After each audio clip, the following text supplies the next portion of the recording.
오늘 우리에게 주시는 하나님의 말씀은 요한일서 3장 11절에서 18절까지의 말씀, 제가 봉독하도록 하겠습니다. 우리는 서로 사랑할지니 이는 너희가 처음부터 들은 소식이라. 가인같이 하지 말라. 그는 악한 자에게 속하여 그 아우를 죽였으니 어떤 이유로 죽였느냐? 자기의 행위는 악하고 그의 아우의 행위는 의로움이라. 형제들아, 세상이 너희를 미워하여도 이상히 여기지 말라. 우리는 형제를 사랑함으로 사망에서 옮겨 생명으로 들어간 줄을 알거니와 사랑하지 아니하는 자는 사망에 머물러 있느니라. 그 형제를 미워하는 자마다 살인하는 자니 살인하는 자마다 영생이 그 속에 거하지 아니하는 것을 너희가 아는 바라. 그가 우리를 위하여 목숨을 버리셨으니 우리가 이로써 사랑을 알고 우리도 형제들을 위하여 목숨을 버리는 것이 마땅하니라. 누가 이 세상의 재물을 가지고 형제의 궁핍함을 보고도 도와줄 마음을 닫으면 하나님의 사랑이 어찌 그 속에 거하겠느냐. 자녀들아, 우리가 말과 혀로만 사랑하지 말고 행함과 진실함으로 하자. 아멘. 아멘. 오늘도 3부 예배 오신 또 온라인으로 예배하는 우리 모든 성도님들에게 임마누엘의 하나님이 임하시길 간절히 바라겠습니다. 하나님이 늘 동행하셔서 우리의 삶을 간섭하시고 섭리하시고 채우시고 부어주셔서 차고 넘치는 삶으로 가득하길 간절히 바라겠습니다. 오늘은 서로 사랑하라 라는 말씀 제목을 가지고 함께 말씀을 나누는데요, 우리는 다시 오실 예수님을 기다리면서 세 번째 주 대림절을 보내고 있습니다. 우리가 계속해서 나눈 것처럼 첫 번째 주는 다시 오실 구원자 예수님을 기다리며 소망하는 주간이었습니다. 그리고 두 번째 주는 분쟁과 시기했던 우리의 죄악된 모습을 회개하는 주간을 보냈습니다. 이제 세 번째 초가 켜졌고요. 이 세 번째 초의 의미는 예수님의 사랑으로 주위를 돌아보며 사랑을 나누고 섬기며 실천하는 삶을 살아라 라는 그런 의미가 있습니다. 바라기는 한 주간 그 사랑과 섬김으로 함께 하시는 복된 시간 되시길 간절히 바라겠습니다. 언젠가 말씀을 나누었는데요, 이 세상에서 가장 쉬운 것 중에 하나는 뭐냐? 누군가를 사랑하는 것이다, 이렇게 말했습니다. 어제도 우리 교회 식구 중에 한 명이 결혼식을 했고요, 다음 주도 결혼식이 있습니다. 그리고 그 다음 주에도 또 결혼 예식이 연이어서 계속 있습니다. 아마 1월 달에도 결혼식을 많이 하는 걸로 알고 있는데, 그 결혼식장에 가면요, 주인공인 신랑 신부가 있어요. 그 신랑 신부를 가만히 보고 있노라 하면요, 그 신랑 신부가 왜 이렇게 예쁜지, 또 어떻게 보면 왜 이렇게 행복하게 보이는지, 아름답게 보일 때가 있습니다. 대부분 다 그렇습니다. 왜 그들은 행복하고 저렇게 아름다울까, 이렇게 생각해 봤어요. 이유는 단 하나예요. 그들은 서로 사랑하고 있기 때문에 그렇습니다. 말하지 않아도요, 그들의 얼굴에는요, 사랑이 흘러 넘쳐요. 사랑의 향기도 있는 것 같아요. 또 가만히 보면 사랑의 소리도 들린 것 같아요. 물론 부모를 떠나 이제 한 가정을 이루어야 된다는 그 부담감과 서운함 때문에 때로는 눈물을 흘리기도 하지만, 대부분 모든 시간은요, 이제 함께할 그 사랑한 사람과 함께한다는 그 생각 때문에 기쁨에 가득 찬 것을 볼 수 있습니다. 그런데 여기 계신 모든 분들이 경험해 봐서 알지만, 그 사랑은 1년이 지나고 10년이 지나고 그리고 세월이 조금 더 지나게 되면 그렇게 쉬웠던 사랑이 변하기 시작합니다. 어떻게 변하느냐? 가장 쉬웠던 사랑에서 세상에서 가장 어려운 사랑으로 변한다는 거예요. 결혼할 때만 해도요, 누가 사랑하지 마라 그래도 그냥 사랑이 됐어요. 보기만 보면 좋았어요.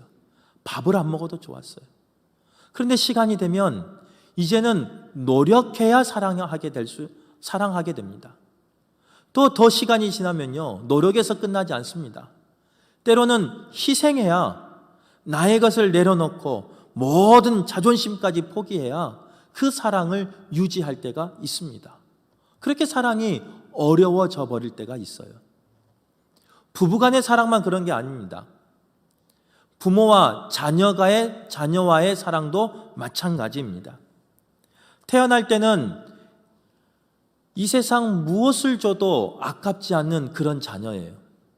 그리고 그 자녀들이 태어나서 조금 있으면요, 뒤집기를 시작합니다. 그리고 기기를 시작하고, 기어가기 시작하고, 걷기 시작하고, 걸을 때쯤이면 말도 시작합니다. 그럼 부모들은 그 말하는 아이를 보면서 신기해하면서 잠을 이루지 못할 만큼, 그리고 사랑하는 가족들에게 톡을 보내면서 아니면 여러 가지 소식을 전하면서 신기함을, 그 사랑함을 나눌 때가 있습니다. 저도 가끔 그 소식을 받아보면요, 정말로 큰 일이 일어난 줄 알고 받아요. 딱 열어보면요, 별거 아니에요. 말은 하긴 해요. 뭐라고 하냐면 엄마, 아빠. 그것도 뚜렷하게도 말하지 않습니다. 비슷하게 말합니다. 그런데 부모들은 그게 신기해서요, 그게 정말 좋아서 사랑하는 마음에 소식을 전할 때가 있다는 거예요. 그런데 그것도 잠시예요. 죄송한데 그 자녀들이 이제 말하기 시작하면서요, 어떻게 변하느냐? 자신의 생각을 말하기 시작합니다. 자신의 것을 요구하기 시작합니다. 더 나아가 자기의 마음대로 행동하기 시작한다는 거예요. 그럴 때 그 자녀들을 보면 사랑하기가 버거울 때가 있습니다. 그렇게 사랑하면서 자연스럽게 사랑됐던 그 사랑이, 쉬웠던 사랑이 이제는 노력하며 자녀임에도 불구하고 희생해야 사랑될 때가 있습니다. 이것이 우리의 삶이라는 거예요. 그런 삶 속에서 오늘 요한 1서 3장에서는 우리에게 무엇을 말하고 있느냐? 1절에서 10절까지는요, 하나님 아버지께서 우리에게 베풀어 주신 사랑이 얼마나 큰지에 대해서 이야기하고 있습니다. 그리고 오늘 읽은 본문에서는 그 큰 사랑을 경험한 것처럼, 본 것처럼 11절의 말씀에 보면요, 서로 사랑할지니 이렇게 기록하고 있습니다. 그리고 18절 말씀에 보면 서로 사랑하되 말과 혀로만 사랑하지 말고 행함과 진실함으로 하라, 이렇게 성경은 말하고 있습니다. 그리고 읽진 않았지만 그 뒤에 23절을 보면요, 그가 우리에게 주신 계명대로 서로 사랑할 것이니라, 이렇게 명령하고 있는 걸 볼 수 있습니다. 예수님께서 목숨을 십자가에 버려 우리를 사랑하심 같이 우리도 내 이웃을, 내 가족을, 내 공동체를 서로 사랑하라고 말씀하고 계시는 겁니다.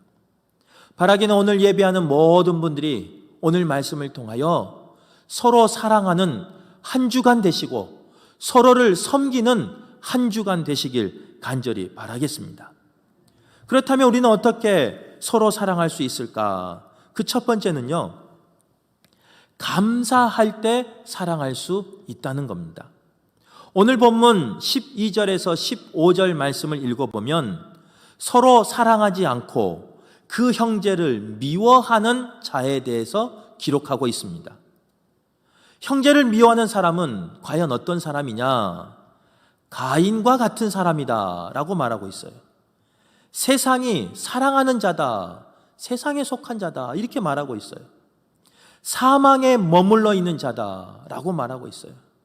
더 나아가 살인하는 자다 라고 성경은 말하고 있습니다. 형제를 미워하고 형제를 사랑하지 않는 사람은 가인과 같이 세상에 속한 사람이고 사망에 머물러 있는 사람이고 어둠에 꽤 넘어간 사람이며 살인한 사람이다 라고 오늘 성경은 이야기하고 있는 걸 볼 수 있어요. 창세기 4장에 우리가 잘 아는 이야기가 나옵니다. 인류의 최초로 살인사건에 관한 이야기가 창세기 4장에 기록되어 있습니다. 가인과 아벨에 대한 이야기예요. 이 살인사건에서 많은 것을 말하고 있지만 특별히 오늘 본문과 연관해서 우리는 기억해야 될 이야기가 있어요. 그것은 무엇이냐? 가인은 감사 없는 삶을 살았다는 거예요. 가인의 이름의 뜻은 무엇이냐? 여호와의 도우심으로 내가 아들을 얻었다라는 뜻을 가지고 있어요. 즉 하나님이 도우셨다, 하나님의 은혜다라는 그런 이름의 뜻을 가지고 있습니다. 그러기에 그는 자라면서 하나님을 만날 수 있었고 하나님과 동행할 수 있었습니다. 또한 가인은 그 하나님이 주신 은혜로 그의 소산이, 그의 재산이 점점 늘어났습니다. 그리고 가인에게는 사랑하는 동생이 있었고 사랑하는 가족이 있었어요. 일할 수 있는 힘이 있었고 생명이 가인에게는 있었습니다. 가인에게는 이런 많은 것들이 있었음에도 불구하고 그는 비교하기 시작합니다. 시기하기 시작합니다. 그리고 불평하기 시작합니다. 결국은 그 시기와 이 비교와 불평이 살인까지 낳게 되는 것을 볼 수 있습니다. 가인의 여러 가지 잘못이 있겠지만 그중 하나를 뽑으라면요, 많은 것을 가지고 있었음에도 그는 감사하지 않았다는 거예요. 결국 그 감사하지 못한 생활이 동생과 비교하는 생활로 변해버렸고, 그 비교가 미움으로 변해버렸고, 그 미움이 살인으로까지 변한 것을 볼 수 있습니다. 나에게 없는 것도 있지만 하나님께서 나에게 주시는 것은 분명히 있습니다. 다른 사람들에게 다 주었지만 나에게 특별히 주신 것도 분명히 있습니다. 그 중에 하나가 무엇이냐? 우리는 하나님께서 주신 구원의 은혜를 받은 사람이라는 거예요. 아무나 주는 게 아니에요. 예수를 그리스도로 고백한 그 사람에게 하나님은 구원의 은혜를 주셨는데 그 구원의 은혜에 감사하지 못할 때 결국은 우리의 삶 가운데 시기와 분쟁과 다툼으로 변하게 되고, 더 나아가 사랑이 사라져 살인까지 저지르는 일이 생긴다는 거예요. 저에게도 이런 감사의 고백이 있습니다. 선교지에 있었을 때 이 말이 통해야죠. 말이 안 통하니까요, 하고 싶은 말도 못하고, 나도 영어를 못하고 그들도 영어를 못하고, 그들은 세부한어를 잘하는데 저는 세부한어를 모르고, 저는 한국말을 그럭저럭 하는데 그들은 한국말을 모르고, 도저히 말이 안 통했어요. 그래서 몸짓, 발짓, 손짓 하면서 이제 이렇게 사역을 했었는데, 그때 기도 제목이 생겼어요. 하나님, 언젠가는 담임 목회를 갈 건데 한국말로 하는 곳을 보내주십시오. 그래서 성도들에게 말씀을 전하고 그 말씀으로 위로하는 자 되기를 원합니다. 신방하기를 원합니다. 이렇게 기도했어요. 하나님이 우리 금오교를 통해서 그 기도의 소원에 응답해 주셨습니다. 그래서 제가 늘 고백하지만 신방할 수 있음에 감사합니다. 말씀 전할 수 있음에 감사합니다.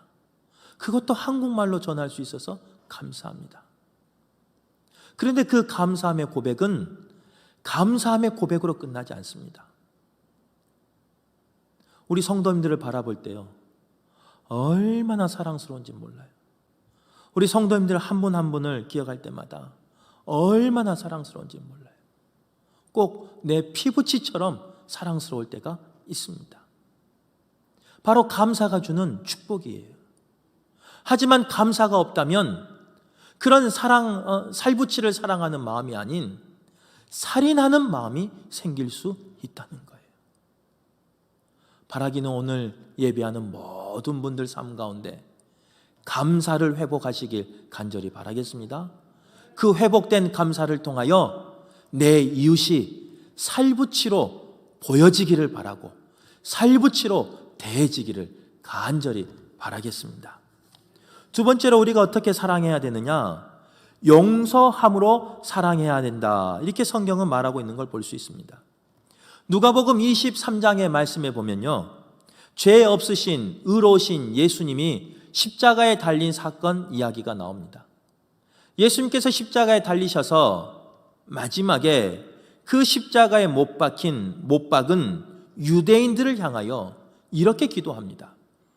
23장 34절 중반절에요. 아버지, 저들을 사하여 주옵소서. 자기들이 하는 것을 알지 못함이니이다. 자기를 십자가에 못 박은 그 유대인을 향하여 예수님의 마지막 기도는 무엇이었느냐? 용서하는 기도였어요. 용서를 구하는 기도였어요. 그리고 사랑해달라는 기도였어요. 사도행전 7장 말씀해 보면요, 스데반 집사 이야기가 나옵니다. 복음을 전하다가 유대인들에게 돌에 맞아 순교하는 장면이 바로 사도행전 7장에 기록되어 있습니다. 유대인들이 화가 나서 돌로 쳐서 이 스데반을 죽이려고 할 때 스데반은 그들을 향해서 기도합니다. 뭐라고 기도하느냐? 주여, 이 죄를 그들에게 돌리지 마옵소서. 돌로 나를 쳐 죽이려는 그 사람을 향하여 스데반은 어떻게 하느냐? 용서를 구하는 기도를 했다는 거예요. 우리도 예수님처럼 스데반처럼 용서하며 살 수 있길 간절히 바라겠습니다. 주님도 하셨고 믿음의 선진들도 하셨기에 우리 또한 이웃을, 나를 못 박는 사람을, 나에게 돌 던지는 사람을 용서할 수 있는 그런 사람 되길 간절히 바라겠습니다. 이렇게 말씀을 듣고요, 때로는 아멘으로 화답하지만 우리의 현실은 그렇게 녹록한 현실이 아닙니다. 솔직히 나를 못 박으려고 하는 사람, 못 박은 사람, 나에게 돌을 던지려고 하는 사람, 돌을 던지는 사람, 과연 그들을 용서할 수 있을까요? 말씀은 들어서 아는데 과연 그들을 내 앞에서 나에게 못질을 하고 있는, 돌을 던지고 있는 그 사람을 정말로 용서할 수 있을까요? 아마 우리의 삶은요, 용서하기보다는 미워하기 바쁠 겁니다. 아마 어떻게 해서든지 한번 뒤를 봐주겠다 하는 그런 마음으로 우리의 마음이 얼룩지게 될 때가 있을 겁니다. 그런 우리에게 오늘 본문은 뭐라고 말씀하고 있느냐? 주님께서 우리를 위하여 십자가에 달리심으로 우리를 용서해 주셨는데 우리 또한 그 사랑을 용서함으로 행하라 라고 말씀하고 있는 거예요. 그 사랑을 행하지 못한 우리에게 다시금 말씀하십니다. 골로새서 3장 13절과 14절 말씀을 읽어드리겠습니다. 누가 누구에게 불만이 있거든 서로 용납하여 피차 용서하되 주께서 너희를 용서하신 것 같이 너희도 그리하고 이 모든 것 위에 사랑을 더하라. 용서해서 끝나는 게 아니에요. 그 모든 것 위에 사랑을 더하라는 거예요. 용납하라는 거예요. 이게 남의 일이니까 참 쉬운 거죠. 내 삶 가운데 그런 일이 일어난다면 어려운 일이에요. 사랑은 저절로 되는 것이 아닙니다. 사랑하기 위해 선행돼야 될 조건이 있어요. 그 조건은 무엇이냐? 바로 용서예요. 아무리 사랑하고 싶어도요, 아무리 품으려고 해도 용서되지 않으면 품을 수 없습니다. 사랑할 수 없습니다. 그에게 말씀은, 주님은, 요한은 용서하라 라고 말씀하고 있는 거예요.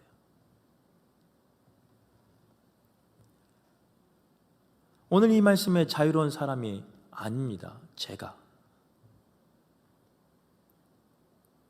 용서해야 된다는 것을 알아요. 품어야 된다는 것을 알아요. 그런데 고슴도치처럼 가시를 세워서 오는 그 사람을 어떻게 품을 수 있겠습니까? 품으면 내가 아픈데, 품으면 나를 찌르는데, 품으면 나에게서 피가 나는데 어떻게 안겠습니까? 그런데 사랑과 섬김의 이 대림절 세 번째 주를 보내면서 시작하면서 주님이 저에게, 주님이 우리에게 주신 말씀이에요. 그래도 사랑하라는 거예요. 그래도 사랑하라. 요즘 TV에 보면요, 이슈가 되는 한 사람이 나옵니다. 죄 때문에 형을 다 살고 어제 출소했답니다. 그런데 그 출소한 한 사람 때문에요, 세상이 떠들썩해요. 그 동네가 떠들썩해요.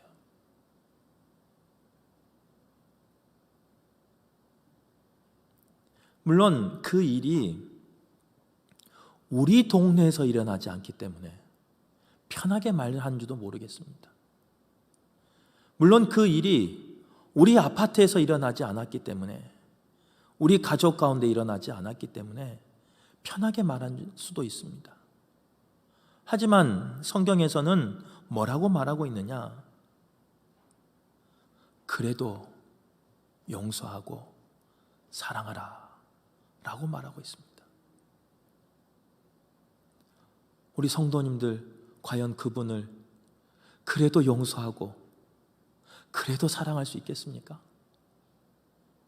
우리 지역에 그런 일이 일어났다면, 내가 살고 있는 이웃집에 그 사람이 출소해서 들어온다면 그래도 용서하고 그래도 사랑할 수 있겠습니까? 힘들어요. 하지만 말씀은 뭐라고 말하느냐? 주님은 뭐라고 말씀하시느냐? 용서하고 사랑하라 라고 말씀하고 있다는 거예요. 저도 참 힘든 말씀이지만 그래도 하나님의 말씀이기에 우리 서로 기도함으로 용서하며 사랑하는 삶을 사는 한 주간 되시길 간절히 바라겠습니다. 세 번째로 우리가 어떻게 사랑해야 되느냐? 희생함으로 사랑해야 된다, 이렇게 말하고 있습니다. 오늘 본문 18절에는요, 자녀들아, 우리가 말과 혀로만 사랑하지 말고 행함과 진실함으로 하자라고 말씀하고 있습니다. 더 나아가 에베소서 5장 2절 말씀에 보면요, 그리스도께서 너희를 사랑하신 것 같이 너희도 사랑 가운데서 행하라. 이는 우리를 위하여 자신을 버리사 향기로운 제물과 희생 제물로 하나님께 드리셨느니라. 사랑하는 것은요, 입으로만 하는 것이 아니에요. 말로만 하는 것이 아니에요. 주님께서 향기로운 제물이 되신 것처럼, 희생의 제물이 되는 것처럼 우리 또한 그 희생이 전제돼야지만 사랑할 수 있는 거예요. 예수님께서는 십자가에 돌아가심으로, 자신의 목숨을 내어주심으로, 희생함으로 우리에게 본을 보여주셨어요. 그리고 우리에게 따라오라고 말씀하셔요. 희생함으로, 희생을 통하여 그 사랑을 완성하라 라고 말씀하고 있는 겁니다. 우리가 오늘 이 말씀을 들으면서요, 우리의 삶을 진실되게 한번 점검해 봤으면 좋겠어요. 과연 우리는 진실하게 내 이웃을, 내 형제를, 내 자매를, 내 교우를 사랑하고 있는지, 감사하며 사랑하고 있는지, 용서하며 사랑하고 있는지, 희생하며 사랑하고 있는지, 우리의 삶을 돌아보기를 바라요. 이런 진실된 사랑은요, 어려운 거예요. 왜 어려운 줄 아세요? 때로는 억울함 속에서도 참아야 하기 때문에 그렇습니다. 아픔을 이겨내야 되기 때문에 그렇습니다.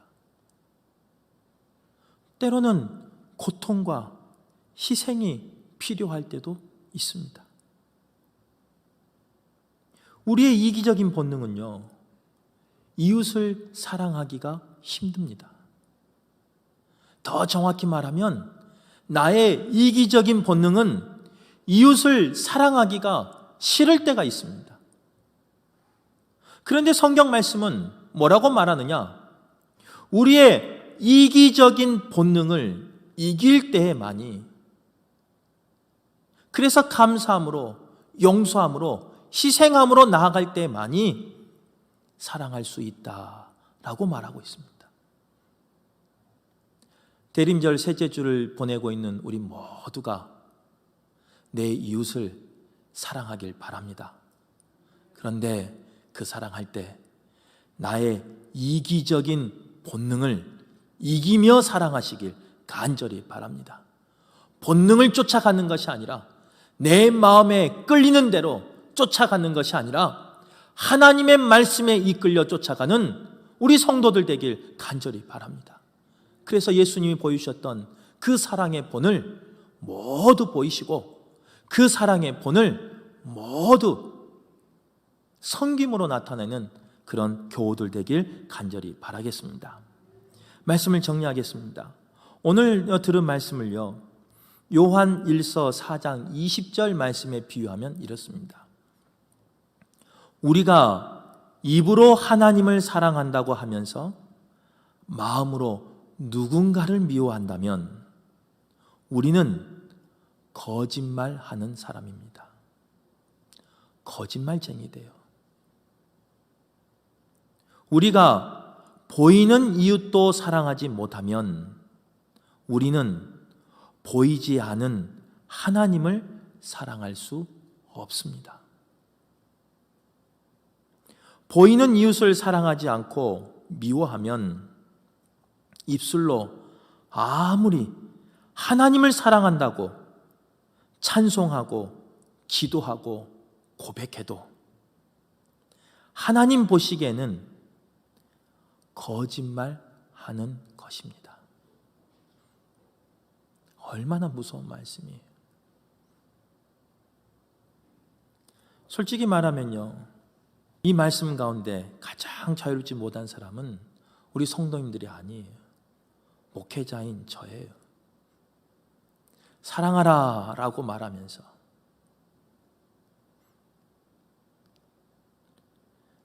사랑하라 라고 말씀 전하면서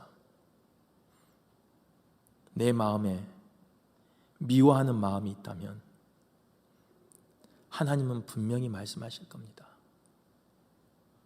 거짓말쟁이라고. 그래도 감사하게요, 아직까지는 미워하는 사람 없습니다. 그런데 저도 사람이기에 미워하는 사람이 생길까 두렵습니다. 그런데 미워하는 사람이 있는데 사랑하라 라고 말하면요, 거짓말쟁이 돼요.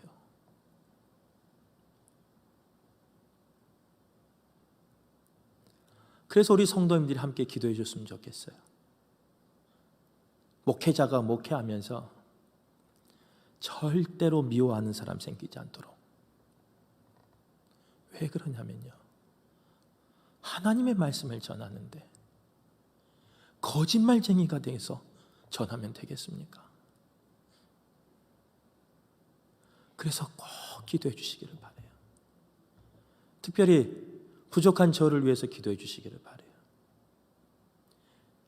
목회하는 동안, 하나님께 부름받는 그 동안 절대로 미워하는 사람 생기지 않도록, 그 사람이 나의 아내든 나의 자녀든 내가 섬기는 성도든 제가 함께 목회하는 동역자든 아니면 내가 전도해야 할 전도 대상자든 절대로 미워하는 일이 없도록 위해서 기도해 주시길 간절히 바랍니다. 그런데 그 기도가 거기서 끝나면 안 돼요.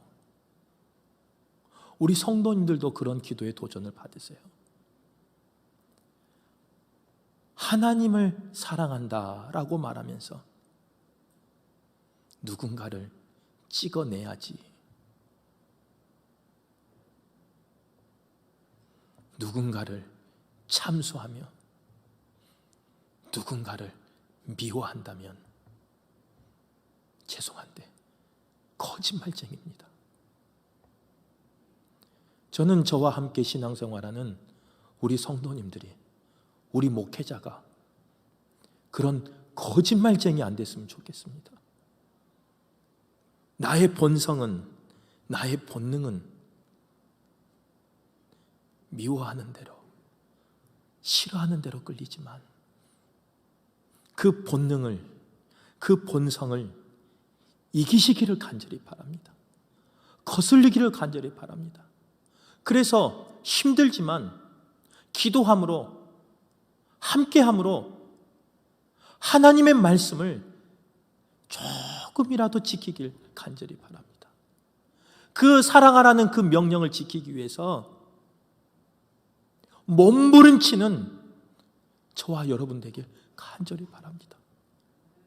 그래서 우리 교회가요, 이 마지막 시대에 말씀만 선포되고 말씀으로만 은혜 받는 교회가 아니라 말씀을 듣고 행함으로, 실천함으로 진실로 사랑하는 그런 교회 되길 간절히 바라겠습니다.